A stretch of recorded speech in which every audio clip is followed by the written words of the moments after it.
Hey guys, how's it going? Preparing here.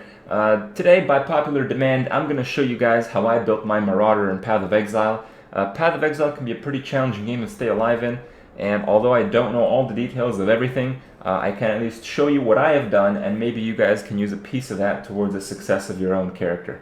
And, I'm almost level 77, still alive on my first hardcore character. It's going well. There's at least some pieces of what I'm telling you that's spot on.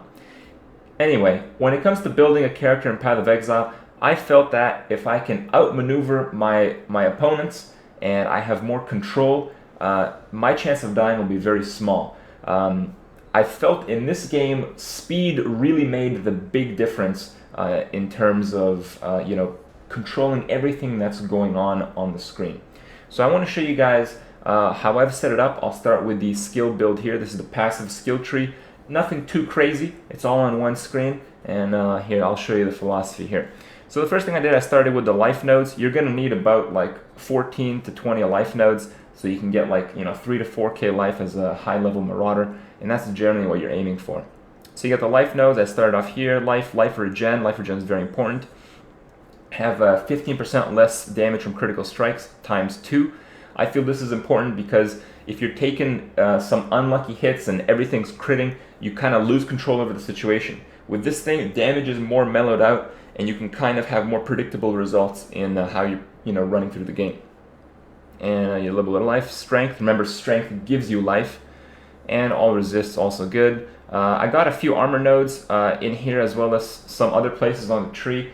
You don't really need armor, as you will see in just a few seconds here, but because I am a two-hand Marauder, having almost no base armor kind of leaves me vulnerable to an early mistake when I encounter like a group of archers or something. So that's why I decided to get some armor, but I didn't really go overboard. Over here you get the damage skills. When it comes to getting a damage node, I really aim for like about 8%-ish as my minimum. If there's like a 6% melee damage node, I typically tend to skip it. Anyway, so going through here, this is some typical stuff. I have versatility because I need dex and int. I have a lot of blue and green gems, as you'll see in a second. Nothing too crazy. Because I use added fire damage, Lava Lash gives me more damage than an 8% node for melee damage would.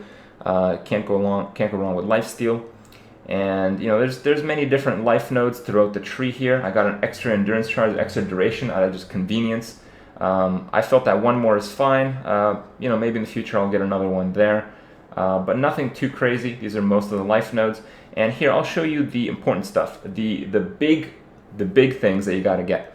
Always hits, never get critical strikes. What this means is you never miss with your attacks and you never deal any more crits. So for certain builds this is a big problem. Certain builds rely on crits. Mine does not. Mine relies on control. In this game, if you hit your target for significant enough damage, they will be stunned and they will like not have a chance to counter with an action for like a limited time window. But if you miss, you're going to take some unpredictable damage back. And this comes back to control. You need predictability. While predictability is boring in some cases, especially sometimes for the viewers, in my opinion, it's the key to success in this game. And yeah, at low level, you really don't miss very much. Your hit rate is high 80s, low 90s. But when you get to like my level, like high 70s, even with a lot of accuracy, my hit rate is about 70%. That just doesn't cut it in my book. Because there's going to be a pack of mobs, I'm going to hit them, and more than a fourth are going to hit me back right away. I don't want that. Moving on here, just some enemies will not leech life off of you, just to get some more damage nodes. Nothing too crazy. We move on to blood magic. Blood magic, what it does is anything that uses mana instead costs life. But because you have so much life regeneration with this build, as with most Marauder builds, it really doesn't make much of a difference. What this does prevent you from doing is using percentage-based cost auras. That's why blood magic is not necessarily the best, but because it simplifies the class a lot, you don't have to worry about how much mana you have, you don't have to worry about using mana potions. It lets me focus a lot more on the game, and I can make much fewer mistakes because of this fact. And I think that outweighs the potential effectiveness of using certain auras with mana or certain skills with mana.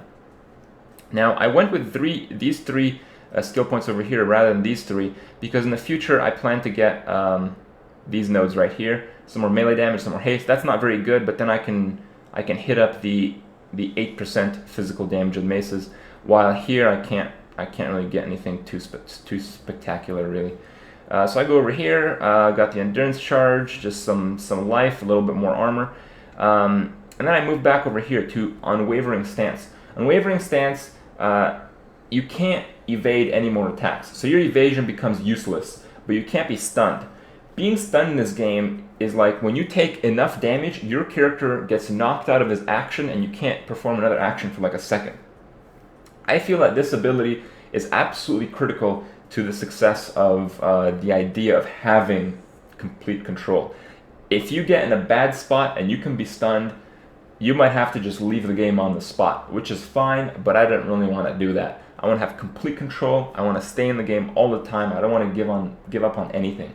And with this ability, I can put myself in more dangerous situations just because I know I can run out if I need to. And if you get that, you can obviously get Berserking, some pretty cool stuff. Armor Master, essentially you run 8% faster because your armor weighs you if you use just the chest armor by 8%.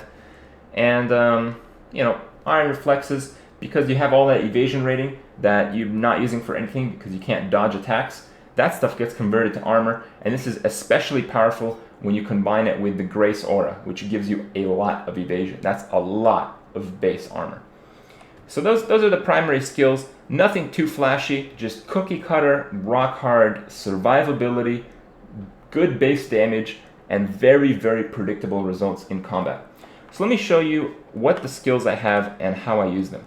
So on my bar, you see I have Heavy Strike. Heavy Strike doesn't do that much damage. I have it over here. It's 2 green gems. It would do a lot more with added melee damage, but I really don't use it that much. I use it with Culling Strike because if I need to, I can replace my Heavy Strike combo with Detonate Dead if there's like an annoying number of Necros, but it's not a big deal. The general idea is you want Heavy Strike, you want to pair with Item Rarity, which gives you more Magic Find when you get the Killing Blow on a mob, and Item Quantity, which gives you more loot when you get the Killing Blow with this ability on a mob. So how I would use this is, I would just use this ability for a last hit ability on the special monsters and the boss monsters in the game, just so I can get added Magic Find. The attack in the middle is Phase Run. Let me get outside here, outside town, and just show you a few examples of how this stuff works. So when you use Phase Run, it gives you a temporary run speed boost, but you may have used this ability in the game, and you may notice that you don't run as fast, or the buff doesn't really last as long as it has for me.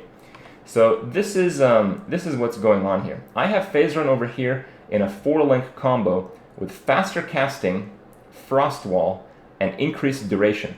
So Phase Run, instead of like a base 0.5 cast, is now a 0.37. So if I need to get out of an area, I can use Phase Run just a little bit faster to get the hell out of there. And I think that's very significant. As well with Frost Wall. Frost Wall I use in conjunction with my other ability, Ground Slam. Ground Slam is my primary source of damage, and I have it 5-linked over here. I have Ground Slam with Item Quantity. You always want Item Quantity with all your primary damage skills if you are planning to do high, leveling in the high levels. You gotta get those maps within the maps, Inception style, So you gotta have that, added fire damage, added physical, and faster attacks. Faster attacks is really good because it provides an offensive and a defensive and a control factor to the situation. The more attacks, the more consistent your stuns are going to be. Your opponent is not going to be able to do anything, and because you're attacking faster, you may be using more mana, but because we have blood magic, it's not using mana, it's using life, so no big deal. Now this ability, Ground Slam, it's like an AoE ability. This is pretty much most of what I use. The reason I have Frost Wall is you can set up a Frost Wall and you can Ground Slam targets because the Ground Slam goes underneath the Frost Wall, but practically nothing the enemies do in terms of ranged attacks goes through the Frost Wall. So if I'm facing a bunch of archers, what I would do is, I'd block the rail with an Ice Wall, go right up to it, and kill them through the Ice Wall. Normally, I wouldn't use Ice Wall because it's not necessary, but you can if you want to. Moving on to the rest of the skills, I got Temporal Chains. Temporal Chains is one of the most powerful abilities in the game, in my opinion. Some people use different curses, but I think Temporal Chains rocks the shit out of most of them. So let me just find some mobs here. So they're moving and shit. I'm going to cast Temporal Chains. Look how slow they're moving.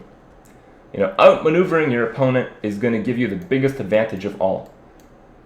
That's really all it comes down to. And with temporal chains, I have a ton of support gems. Look at this thing, 91 mana cost from temporal chains. Let's see what's up with that. So we got temporal chains level 18. It's got an increased area of effect just by the skill. And the support skills for it have faster casting. I want to cast it faster. Increased area of effect increase, so it's a larger area. And increased duration, because the base skill doesn't really last that long. It's like 5 seconds. But with all that junk, it's super fast. It lasts almost 10 seconds. And the area is massive, as you just saw. The next skill I have is Enduring Cry. Enduring Cry gives you endurance charges based on how many targets are around you. So let me give you an example of this. Find one mob there, we got one charge.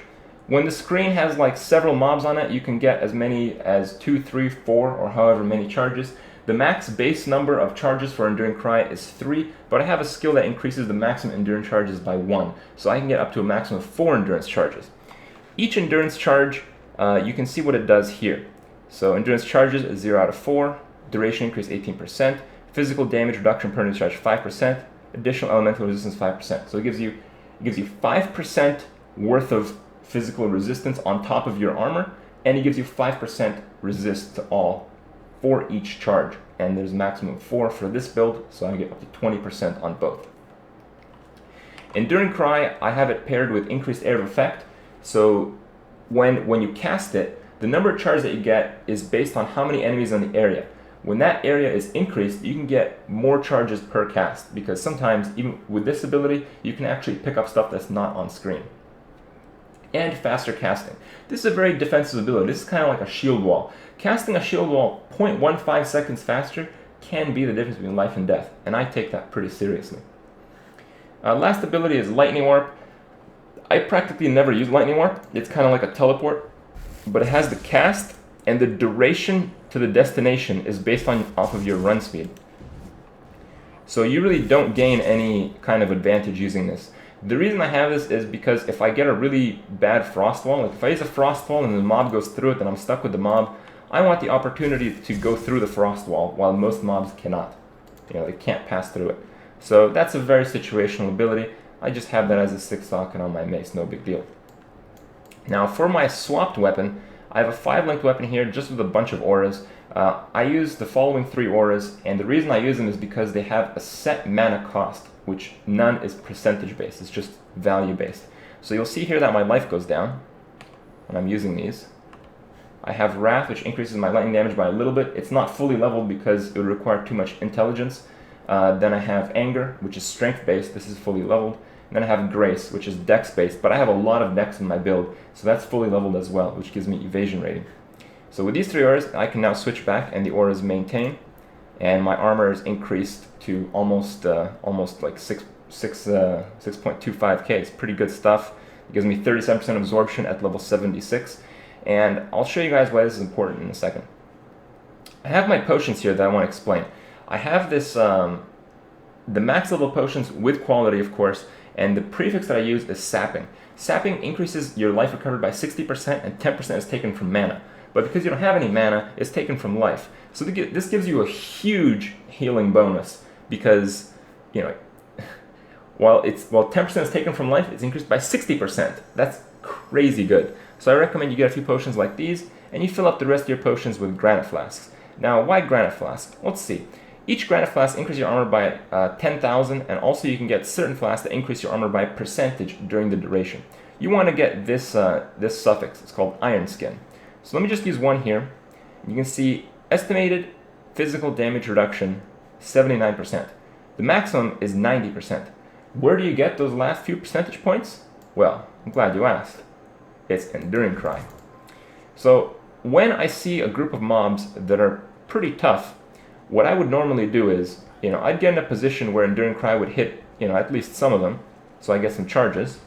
That just gave me 3 charges, so I'm at 52 now. And if I use one of those Granite Flasks, I'm at 90%. You know, I can chain these things. I have 6 uses right away, and they recover as I kill the mobs. So that's the idea. if I can predict that I'm going to take a lot of damage, I can take literally none by using Enduring Cry stacked with Granite Flasks. And because of my mobility, because of my attack rate, because I can't be stunned, because I stun the opponents, it gives the overall picture where I can maintain control of the situation and I can prepare for it. So my death is going to come at, an unfortunate event of a sequence of mistakes. It's not going to come from one. And that's why I think this build is very, very powerful.